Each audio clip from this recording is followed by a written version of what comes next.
Hi guys, it's Gwen again. Welcome back. It has been way too long since I filmed a video, so who knows about my voice, who knows about quality, but I will do my very best.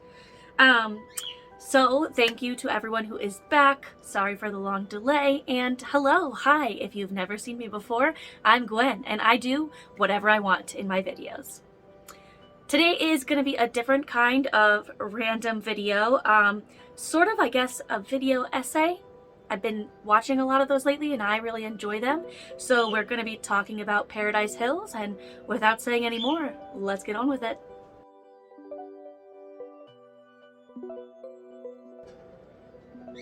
So I don't know about you, but I love watching movies. I have every movie subscription that you can think of, all the major ones at least, and Netflix, you know, it's our go-to. It's been our go-to for years. But when you've had Netflix for a long time, you end up watching interesting, questionable in quality content.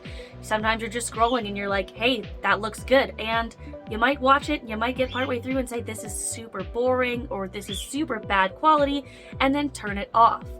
Well, I had an experience the other day where I was scrolling through Netflix and had been watching some suspense, crime drama, thriller style movies, and all of a sudden in my recommended, this beautiful looking cover with thorns and ladies dressed in white showed up in my thriller suspense category, which was interesting to me. So, if you want to know why my makeup looks like this, if you want to know something about fantasy worlds, if you like dystopia, if you ever read young adult novels, or if you were ever a fan of fairy tales, twisted fairy tales, Alice in Wonderland, or the female heroine who takes down society's boundaries and becomes, you know, like a role model for others to follow. I really love those genres, just about everyone that I've listed, and I also love suspense and a good twist ending. I'm a real Twilight Zone kind of girl. So when I watched this movie, and I had so many different thoughts and feelings about it, so many different inspirations that came to mind, it reminded me of things that I loved. Well, I don't know about you, but it kind of hit all the spots for me, even though it was not something I had ever heard of before. I don't know if you've heard of it, or if you happen to have watched it on Netflix. The movie, called Paradise Hills, was released in around 2019 and was produced in Spain, and so it was released just in digital media in 2019 in the United States. I had never heard of it, and it actually has some pretty big stars in it. So, main girl, we have Emma Roberts playing Uma, our main character. But it also has Mila Jovovich, it has Awkwafina, who we know has been in tons of things, and many other really great actresses whose names I recognized from movies and TV, and no recognizable male names, and while I was watching, also no recognizable male characters. It is a surprisingly female cast, which can go very wrong. I don't know about you, I had some interesting feelings on Ocean's 8, but this turned out a lot better than that, because the fantasy aspect really controls this movie, and the art side of it completely overshadows any of the plot faults that it may have. The vibes that I got from this movie were pretty good. I'd probably rank it like 8 out of 10. High up there for costume design, visuals, set design, all of that kind of stuff. Critics disagree, of course. They're critical. So this movie has about a 6.3 out of 10 on Rotten Tomatoes, and majority of the complaints were plot holes, the pace being inconsistent, and the twist thrown at the end can be a little weird. I liked it, but some of the things are not quite delved into, they're not explained. This movie is not deep. It has a nice message, it's beautiful, I really enjoyed it. The symbolism can be a little heavy-handed though, and some people don't like that. Some people like vague. They like to be smart and figure out deep things. Sometimes I don't really care about that, and I just want to enjoy a good movie. So, not really a B movie in my opinion, not an A movie, maybe like a nice A- movie. I really liked it. I would suggest that you watch it. So, before I launch into describing this movie, what I liked about it, and going over some of the plot points, I will give you this chance now to pause and go watch that movie before I continue talking. I'd love to have you back, but if you're the kind of person who doesn't mind spoilers, who enjoys watching things maybe 1 or 2 times, who has already watched the movie or plans never to watch the movie, then keep going along with me. We'll get there. If I had to describe the visuals, music, and feel, basically the overall vibe of this movie, I don't know how I could limit it to 2 words. So this movie is technically in the fantasy thriller genre. That's what it's listed as on its wiki page. But those words really don't describe anything that's going on here. I felt sci-fi, I felt dystopia, I felt Alice in Wonderland, young adult novel, fairy tale, Twilight Zone, Hunger Games. I don't know, it was all sorts of things. Definitely Stepford Wives, Labyrinth style creativity, and it was a good twist in the end. I was happy with the movie. I wasn't expecting too much of it, so maybe because I wasn't expecting anything, I had never seen trailers for it. It went above what I thought it was going to be. I didn't have to turn it off partway through. It kept my interest the whole time, and I even have watched it more than once now. So there is commentary in this movie, as all movies have, social commentary. This one is pretty much about femininity, privilege, women's place in the world, and free will. You know, the ability to make your own choices and have your own personality and not have that quieted. So with this movie's 95-minute runtime, it really manages to pack a lot in without it being too deep. I really enjoy the story, but by far the visuals of the set design and the costume design are why I loved this movie more than the plot would make it seem, more than the reviews would make it seem. It didn't really do well in the box office. It reportedly had a $6 million budget, but I could not find any websites to support that claim other than IMDb saying that that was the, I don't know, like calculated or basically guessed budget. And then the box office numbers were $460,000. So really, if that's true, then that's a horrible, and I hope Netflix paid money for this movie to make up for that.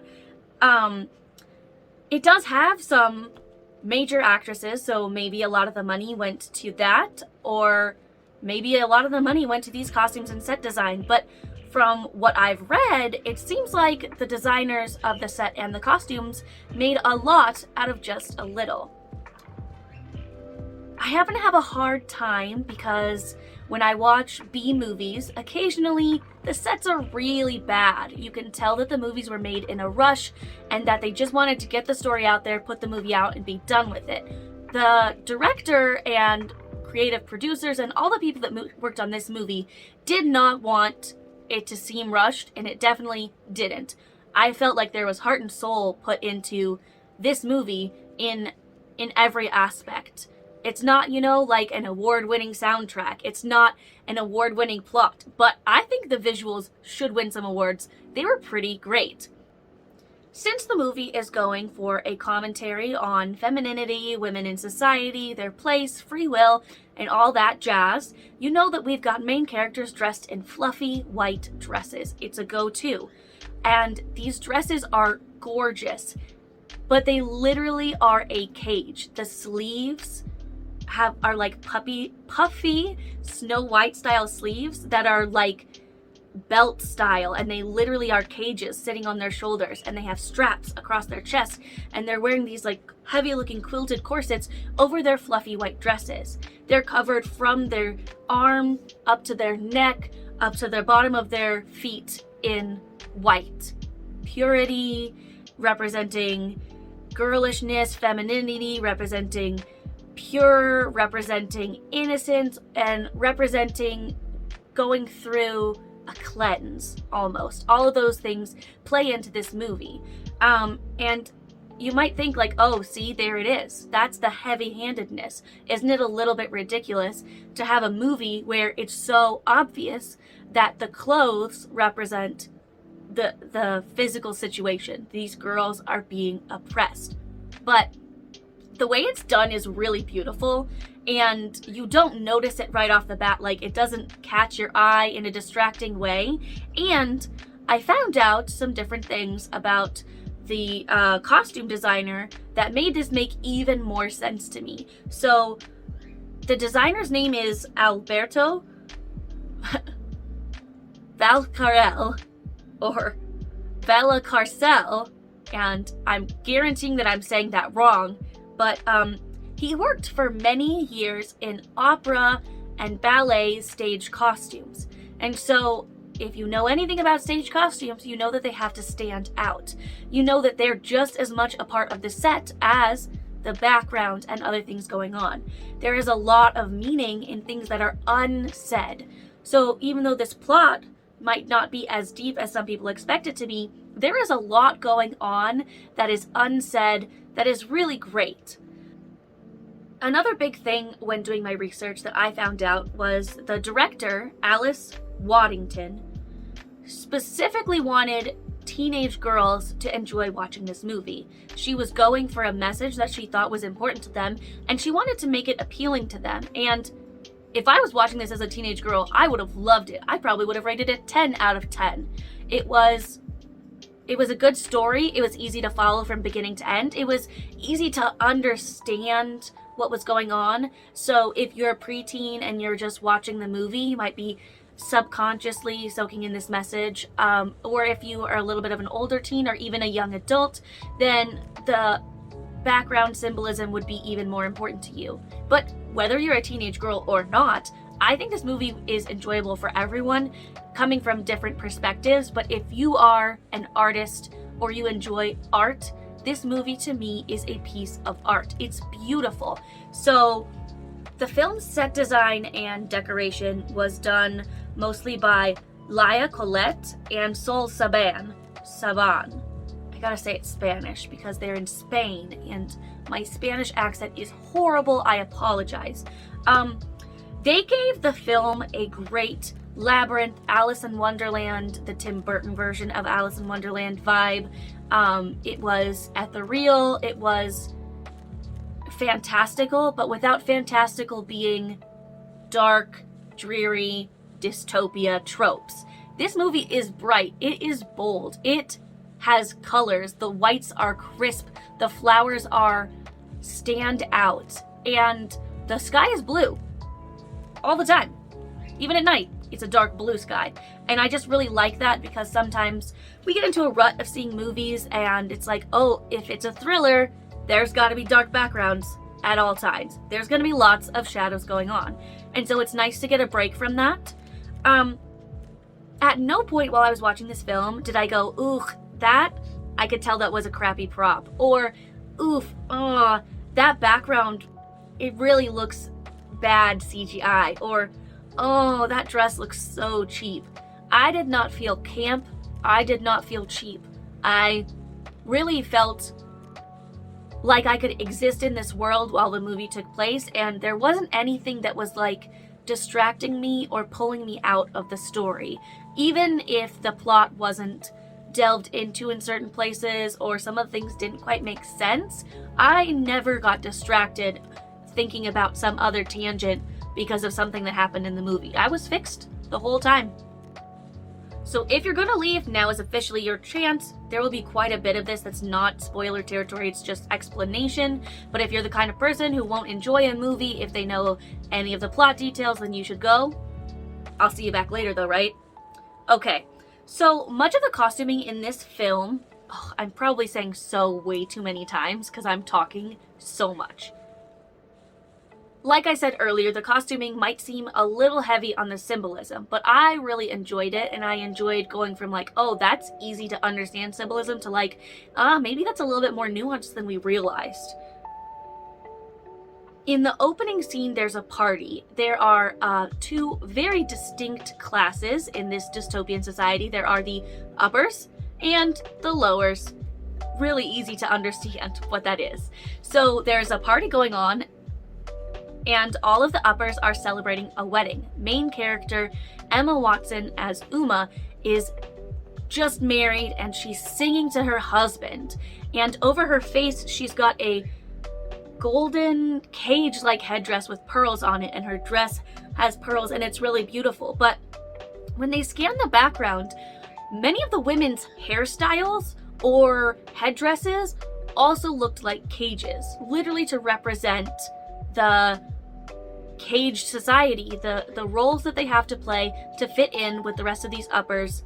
They're stuck. These women are all stuck, even if they don't realize it.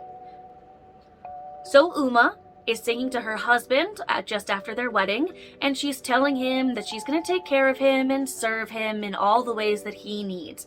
It is a little creepy if you try and think about the words, but I think that's good because we have to open and let the audience know that this is thriller. There is an aspect of uneasiness going on here, even though it's bright and fun.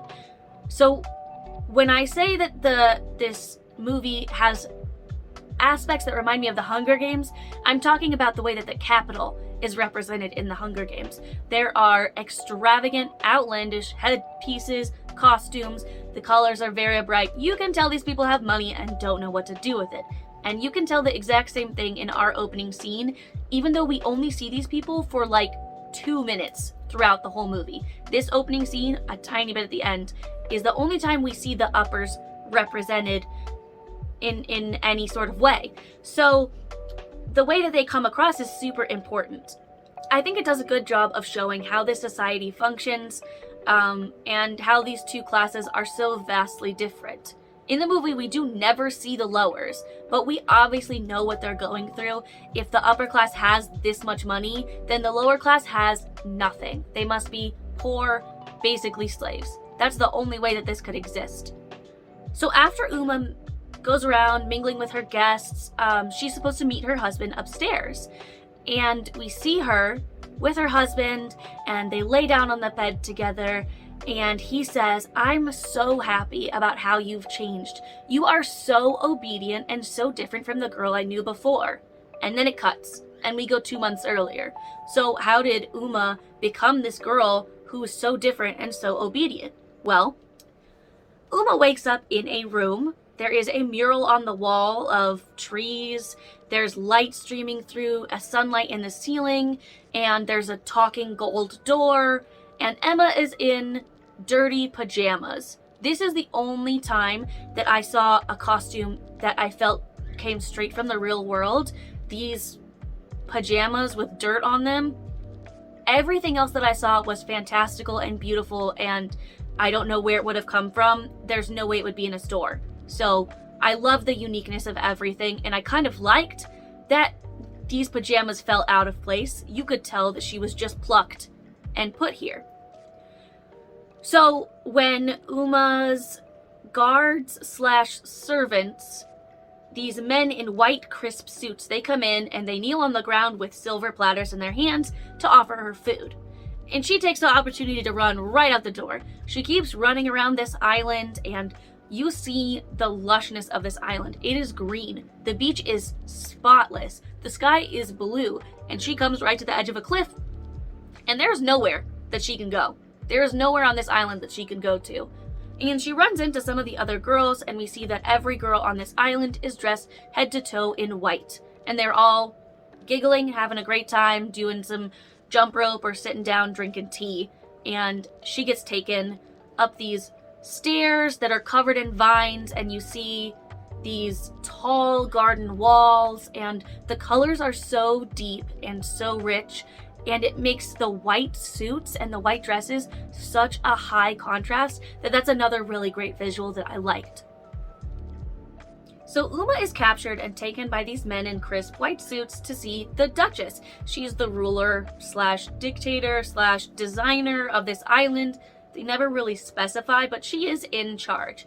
And the Duchess speaks in a very soft voice, very elegant, and every time we see her, she is wearing a dress that looks like a flower. Not floral pattern, but looks like a flower. She is beautiful. She is elegant. She is always sitting perfectly, and her hands are always nicely placed.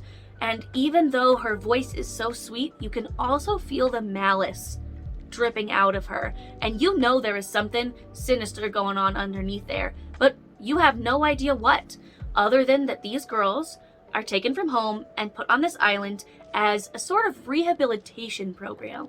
Their parents slash husbands slash families are not happy with how they are acting in society, and they want it fixed. They want it changed.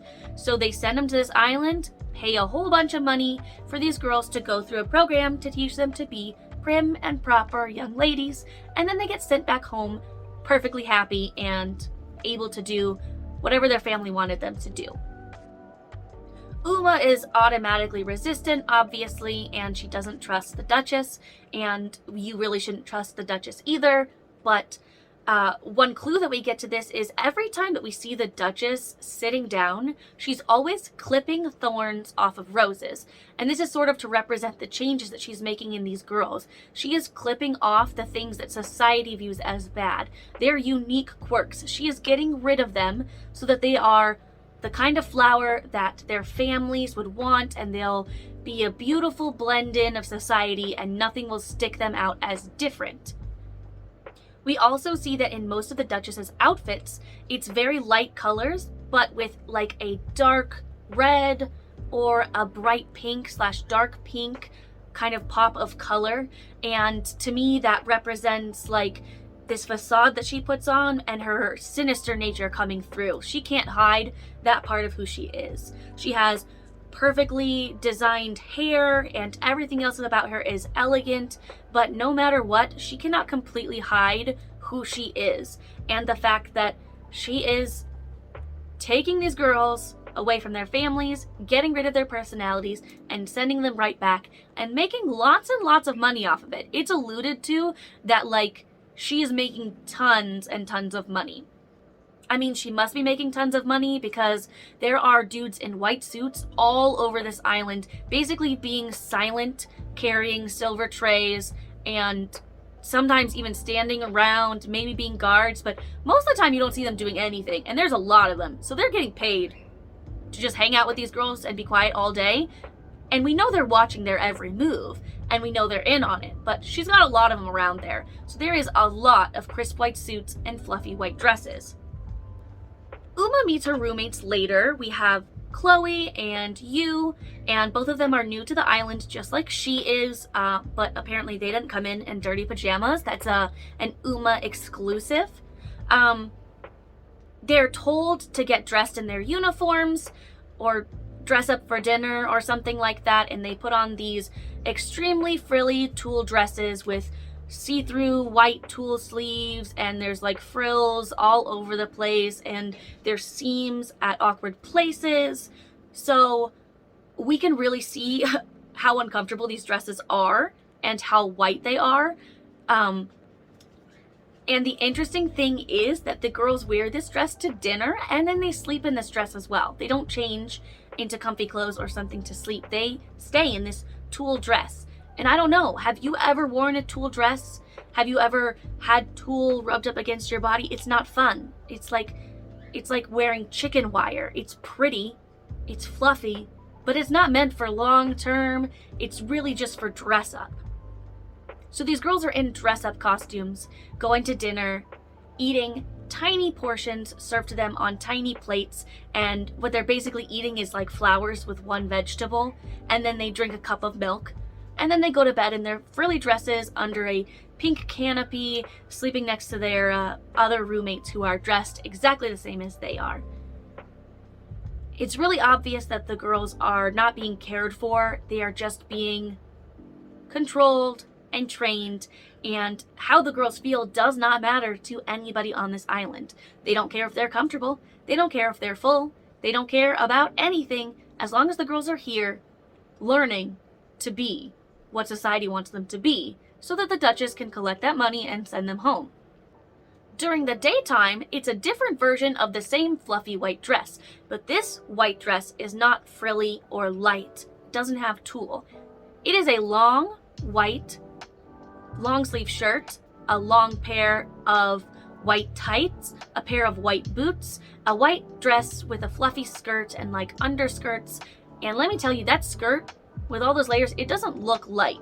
It looks heavy. That's a heavy material. The girls' daytime dress uniform very clearly shows us the kind of pressure that they are under, the heavy weight of these responsibilities and these roles that are placed upon them. Caged in, strapped in, pushed in. They're literally formed and fitted to be this one shape so that they are all the same and they fit in with everybody else. They are covered neck to toe to represent how they have to cover up every aspect of their personality. And I believe I mentioned earlier, but the fact that they are covered head to toe in white can mean so many different things. But since they're on the island and they're learning, during the daytime, I feel like the dress does represent that fresh start or a clean slate so that these girls can go home a completely different person. The only time the girls get to wear different clothes is in one of their silly little yoga activities where they are still clothed head to toe in white. They're wearing like a white long sleeve unitard with a little white skirt tied around it. But that's the only time we see them not in these two white dresses.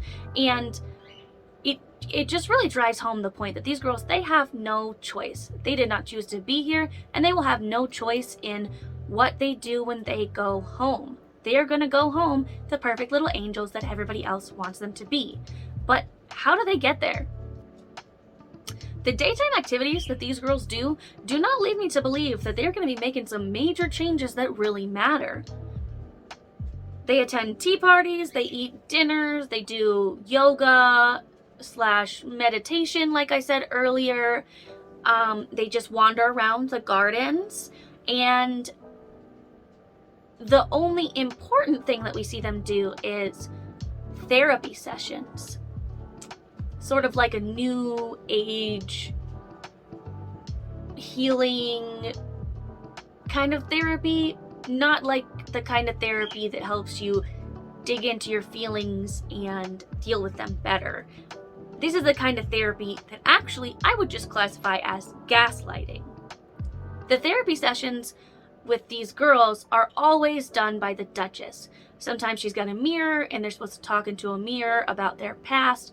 Other times she's telling them how grateful they should be that they have this opportunity and how lucky they are, and how the bad influences that have led them to this place, they really need to cut out and disregard. She tells the main character, Uma, to forget about her father because he was a bad influence on her personality. Her father died tragically, and instead of helping her work through that trauma, they use that trauma against her. There's even this method of therapy that they do on the island, which, did I mention it's called Paradise? The island is called Paradise. So, on Paradise Island, they put the girls onto a sort of carousel horse, and then they leave these girls on this carousel horse. They strap them onto it, and the girls have to watch these propaganda videos that are like projected into the air around them. And we see our main character watch this one video of her prospective husband talking about himself over and over and over again. She grips the reins of this carousel horse so hard that she gets blood because her hands start bleeding from how hard she's gripping it. And they run over and the guys pretend, oh no, it was an error. But I don't think it was an error. I think we all know this is part of whatever sinister thing is going on around here. These girls are literally treated like children, babies, tiny baby girls. They've got babysitters in white suits. They wear frilly dresses. and they walk around in a garden all day doing nothing important other than these therapy sessions. So how are they supposed to make any progress? Well, they can't figure it out either. Uma is mainly here on the island because of said prospective husband that she rejected. She says he's shallow, and she happens to be in love with another guy, a guy from the lowers, that bottom of the bottom class, and she's not allowed to be with him. But she really wants to. She says their love is true and that they just want to run away and be together. While we're going about this boring daily routine with the girls, we actually see Uma's lover boy show up. He's dressed up like a gardener. He says he's there to rescue her. He's so sorry it took so long. He loves her. They go kiss in some secret places, and they promise that they're going to get out together.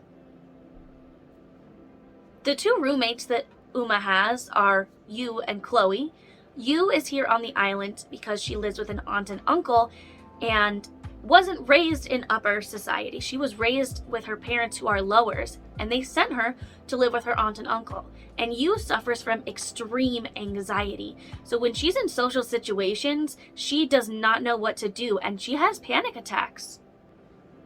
We see some aspects of her anxiety that I really appreciate that are built into her character. So in addition to Yu wearing the regular daytime dress, she wears a white headscarf, and on top of the headscarf she wears a pair of white headphones with like spiky silver spikes all over the top.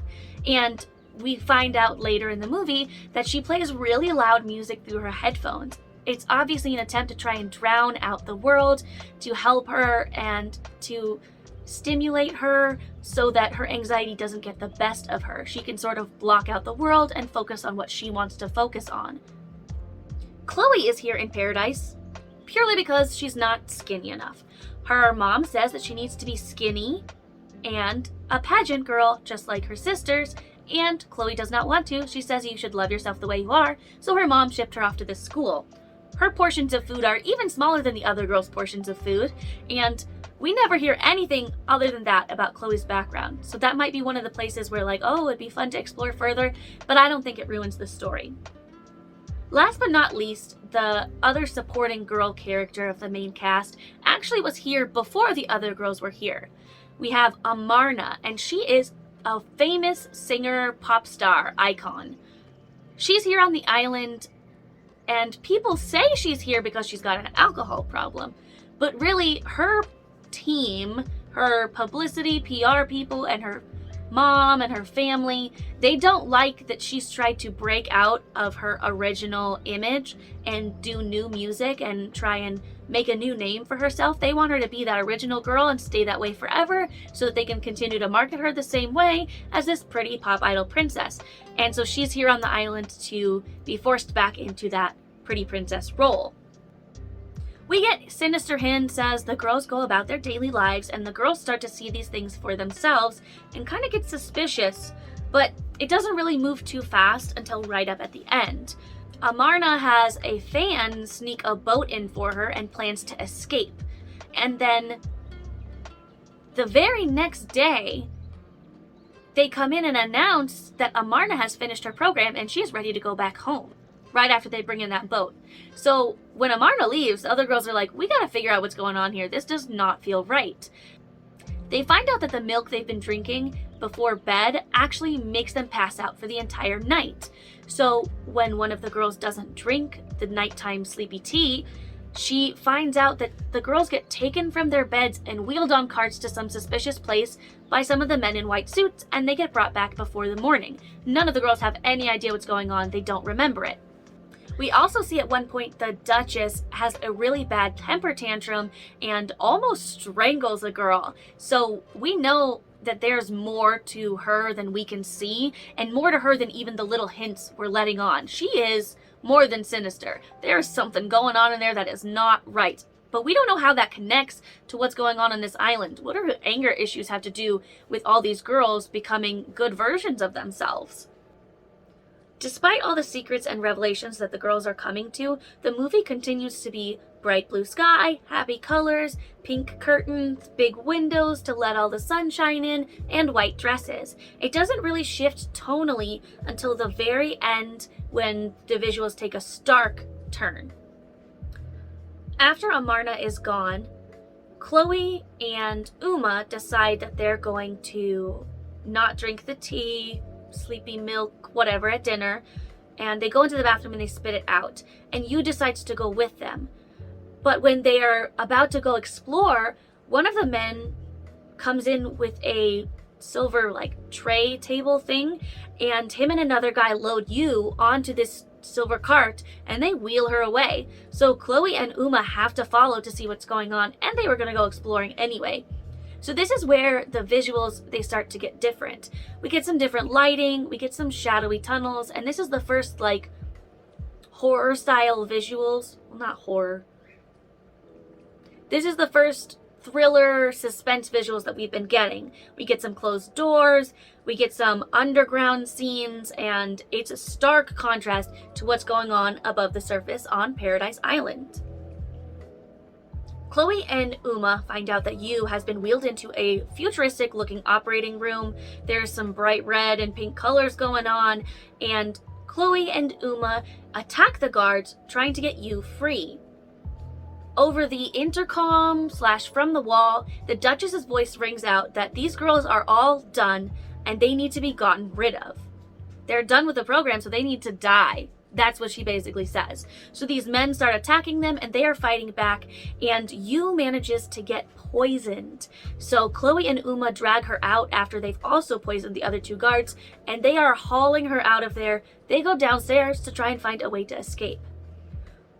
While they're going downstairs through these dark hallways, concrete floors, the light shifts to a blue, and we come upon this otherworldly looking pool with this blue-green light and a bunch of girls with bandages wrapped all around them just sitting or standing in this pool. And so the girls, Uma and Chloe, are begging for help with Yu, and then they hear a very familiar voice come out from underneath one of the bandages. So in this scene, we find out that the lowers have an opportunity to become uppers by coming to this island, changing their entire face, and replacing the girls in their life. So these girls don't come to this program and learn to be better. They come to this program and somebody else takes their place and they die. There's going to be more of a twist to that later, but the girl unwraps herself, the one who's talking, and we see Yu. We see Yu with no headdress, and she's got sinister eyes, and the girl is saying, I deserve this, I worked hard for this, she deserves to die because she didn't appreciate what she had. And Yu does die. She dies from the poisoning. She can't breathe, and she has to get left behind. But Chloe and Uma are still set on getting out of here. Uma has to stop and give a little ranty speech to the other girls in the pool, talking about how even though they're going to replace them, they will never actually be the person. They can't have those real memories that make the girls who they are. All they can have is whatever they observe on the surface. Chloe and Uma even go into this super techie room with clear techie walls, and they see images and videos of themselves and voice recordings and body scans, and the entire time they've been on this island, they have been recorded. We even see a video of Uma's lover boy and her making out, and when they are, a camera is watching them to determine the way that she kisses someone she loves, so they can program that into her body double. So Uma is hurt. They're also scared because they don't want to die, and really concerned because now they know that every other girl who's been shipped off this island did not survive. They were different. So we know Amarna did not make it home. She died, and somebody else replaced her. They make it out of the tunnels somehow, and they come into this underground garden, and they're covered by thorns, and we hear Chloe gasp, and she is surrounded by these thorn-covered vines with white roses. And then we discover that the Duchess has come into this underground garden, and she's covered in thorns. It is like a dress made of thorns with red roses all over it, and she's evil looking. The evil in her eyes has come out. There is malice, there is sinister intent And this is where the fantasy shocker comes in.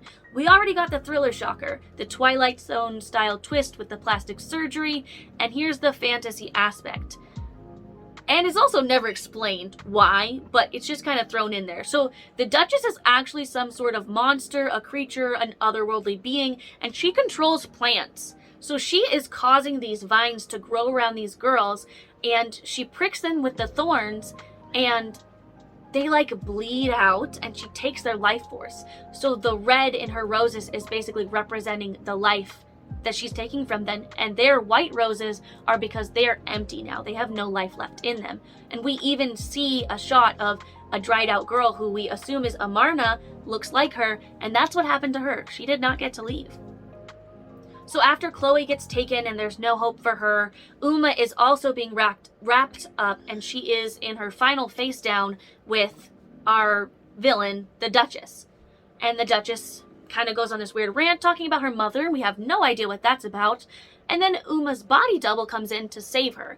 So the girls trick the Duchess into thinking that Uma is actually the body double and that she's harming the body double and that the body double is Uma, and they confuse her enough to be able to trap her, and she gets sucked, the life gets sucked out of her by her own vines like she did to everybody else. How does that happen? It doesn't really make sense. They gloss right over it because now the girls are leaving. They're gone.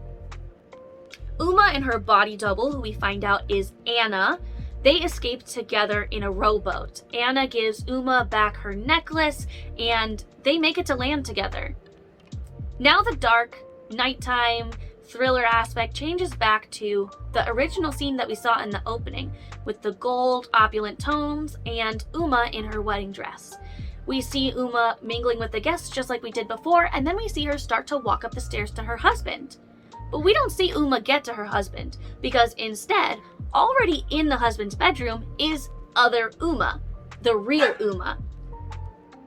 Anna was basically giving Uma an alibi because real Uma is upstairs tricking her husband into laying down, and then she stabs him in the back and leaves. Not really bloody or gory or anything. Honestly, this movie is thriller, suspense, not horror. There is not gore. We know people die, but we don't really see anything happen. It's all implied, it's all off screen. There's no death and dismemberment going on here. It's just suspenseful. So we see her jump off the balcony. She's wearing a hood, and then fake Uma / Anna, she comes into the room and she pretends to scream her head off because she just found her husband dead. And she's been downstairs the whole time, so of course everybody's gonna believe it. And then Uma's mom rushes in the room to hug new Uma, while old Uma puts on her cloak, runs away into a dark forest. So the girl from the lowers gets to replace Uma in her life and have what she always wanted, was just to have, food. And I think they mentioned that they pay the girls who do this program, they pay their families money too. So they're not just motivated by selfishness, but they're also motivated for care for their families. But they don't really dive much into that either. And then our real Uma, our main character, she gets to leave and save herself and go find something new to do with her life. Something that doesn't involve any other people and is just purely for herself.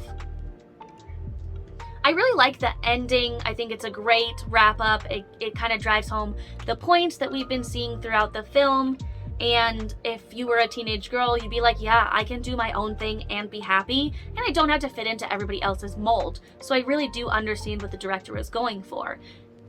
Also, if you're the kind of person who enjoys visuals, this is where I'm going to go into a lot of the things that I noticed in this movie that reminded me of other things and kept me really interested. Even on my second watch through, I was still interested in things that were going on, because instead of paying attention to the story, I was listening to the music. I was looking at the sets. I was looking at the details of the costumes, trying to figure out why each detail was put in, because everything seems really meaningful. One of the main feels I got from this movie was definitely Alice in Wonderland, which I have read Alice in Wonderland. I've read Through the Looking Glass. I've read versions of these stories in YA. I've read versions of these stories in adult. I've watched any Alice in Wonderland movie that exists. I really like Alice in Wonderland. Alice in Wonderland is a great story that can be done differently each time because it's all up to your imagination, how you interpret it. And Alice in Wonderland's imagery can be used in other stories the same way that details are taken from fairy tales and turned into new things. So a lot of what felt Alice in Wonderland to me is the garden aspect, of course, because flowers play a big part in Alice in Wonderland. The Duchess is definitely a queen type character who you can't tell whether she's really good or really evil or sort of on the fence in the beginning. Does she want to help Alice or does she not? We also see a lot of the other symbolism in Alice in Wonderland reflected here. Mirrors, glass, eating and drinking odd substances that make you different. There's even a line where Uma's in that room with the like talking door, which is actually just the Duchess's voice. But it was funny to me that there was a talking door, Alice in Wonderland, and she literally says the word "drink me" to Uma. I probably have gone back and forth and not even noticed it, but you'll know what I mean, right? Anyway, so she tells Uma to drink me, and other things that felt Alice in Wonderland to me were definitely, obviously, the white and red roses to represent purity and the things that the Duchess was touching, which were becoming evil because of her. Parts of the set that were really interesting to me was the concrete castle-like walls that felt sort of old and sort of new at the same time, because the walls were stone and old looking with vines crawling all over them, but inserted into those stone walls were so many windows. The windows are there to make you know that the girls are exposed, that everything that they're doing is being watched, and they can't hide anything. But the windows really add to an aesthetic of its future and its past. It's fantasy and it's sci-fi all at the same time. It gives a really good vibe, and the colors of the vines and the lights from the indoors in some of the scenes really play well off of each other, and it's a really beautiful visual. Some of the style of the architecture, there is lots of stairs and arches, and that felt so labyrinth to me. And in one of the scenes, I was reminded of an M.C. Escher painting of the endless stairs. It's really what it felt like to me. And I think that is intentional. These girls are trapped. This whole area is designed to keep them running in circles, just to keep them busy long enough to be created again and then killed. The colors, the bolds and the brights and the pastels, and the way that the costumes were sort of like riffs on old tropes with a new infused uniqueness, reminded me of the 2006 Marie Antoinette movie, where we had historical clothes in frilly pastel colors, and it was more symbolic than it was literal, but it was beautiful either way. Sort of in the visual, but also in the vibey aspect, I was thinking of Poppy, the famous singer YouTube star with very creepy videos, who is being controlled behind the scenes by her PR team. If you've not dug into Poppy lore, you should. It's super interesting, or at least go watch a Poppy video just to see what I mean about it's a very soft, sweet voice, and she's got white hair, and she's pure, and she's sweet. But the things she says, there is something sinister going on behind the scenes for sure. And I felt like I got that vibe from this movie as well. It was great for me to get a different opportunity to watch a movie that had an almost all female lead cast. I don't know either of the actors who were guys, and honestly, they only had a couple of lines, and maybe one line said by one or two of the servant guys with the platters and the white suits. Other than that, there was no dudes talking. It was all girls. It was female led, and there were some great actresses in here, like I said, who you'll recognize and you'll enjoy seeing. I think they each give something different to their role. I really liked Awkwafina as You. She makes the character feel real without feeling overdone, which sometimes when you're talking about mental health, it's way over the top, and it's hard for people to understand because it's too theatrical. But as someone who suffers from anxiety myself, I really liked seeing You represented as just a normal person with intense struggles. The way that this movie represents the difference between men and women is obviously one is above the other and one controls the other. But we see this movie from a female perspective in a female-led cast, and there is no male gaze involved. There is no sexiness going on anywhere in this movie. Even the kiss in that one scene is like light and innocent, because this movie is meant for teenage girls. And why would you put in the thing from media that you hate for young girls to see, to soak in subconsciously? But at the same time, there is just as much of a message in the frilly white tones as there would be in a sexy backless dress. Sometimes society wants women to be quiet and sweet and take a back seat and do what they're told. And that's why a lot of the things done in this movie kind of make the women feel like children or young. These girls are in their 20s, some of them, like later 20s, and they're supposed to be figuring out their life and who they are as a person, and they're just treated like babies who don't know what's going on. And that sometimes can be the way that society views women too, not just as objects to be controlled, but also as lesser, almost that they can't handle taking care of themselves, so they need to be taken care of. This movie definitely gave me Stepford Wives vibes in that aspect, that in the Stepford Wives, the wives are prim and proper 1950s style wives.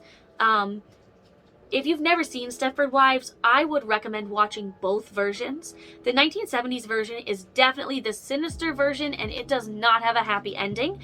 And the 2000s version, it's probably like 2004, that one is more of a comedy, but it's really interesting too. It just goes with sort of a different ending.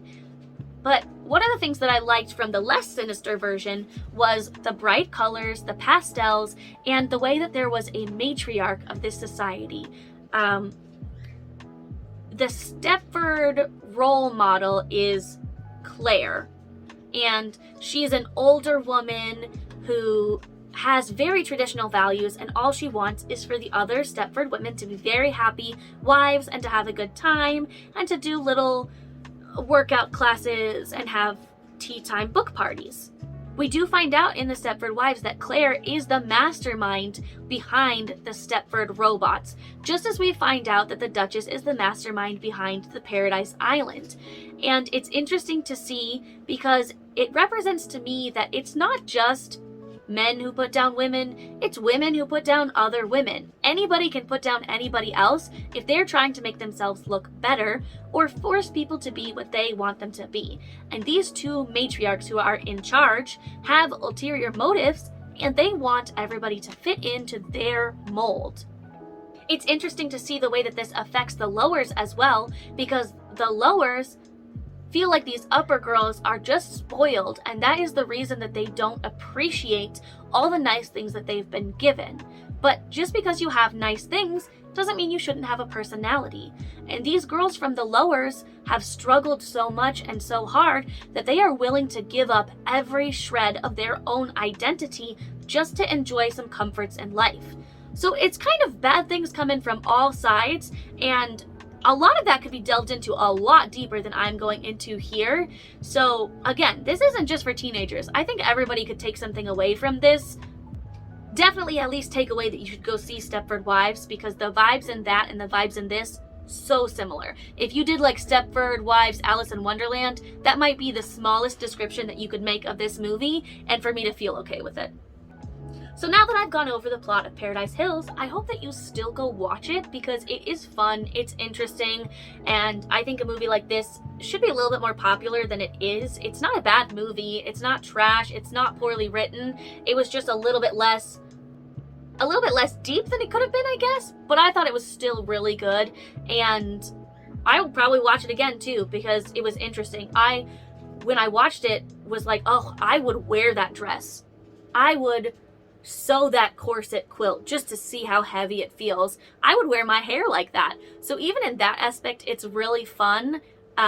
Without diving into anything deeper, it could just be fun. Between the interesting sets, the interesting shots, the nice music in the background that definitely helps the sort of sinister Twilight vibe, everything is really fun and you will not be bored if you watch it. And if you're not going to watch Paradise Hills, do watch Stepford Wives. The first one, that's a thriller. That one, it'll get ya. So in conclusion, I would say that this movie is a nice piece of art. Obviously, I enjoyed it enough to make my first video about a movie about this. So there must have been something about it, right? I mean, some people are willing to buy a banana taped to a wall and call it art, and other people purchase NFTs, which are literally just files. So I think this movie deserves a lot more credit with stuff like that going around. This movie is a real piece of art made by real people who were motivated and they poured their heart and soul into this, and I thought that they did well, and I'm sure that they'll go on to do great things in the future too. So that's it for me today. If you haven't figured it out by now, the makeup that I'm wearing is inspired by Uma's wedding character in the movie. Sadly, I didn't have any pearl cages to put over my face, but I thought that the green lipstick and pink eyes would be enough to mimic the point, and I definitely don't have a white corset with cage sleeves and straps to wear, but who knows, I might make one day just for fun. Anyway, thanks for hanging out with me today. I really appreciate you being here for this long video. If you have made it this far, extra thanks and love to you. Please do all the regular YouTube things like subscribe and notifications and like and share and comment and whatever you feel like doing. I really appreciate it. You could even hit dislike on this video because the dislike button doesn't show up anymore, so I don't care. Until next time, guys, thanks for hanging out. Have a good day.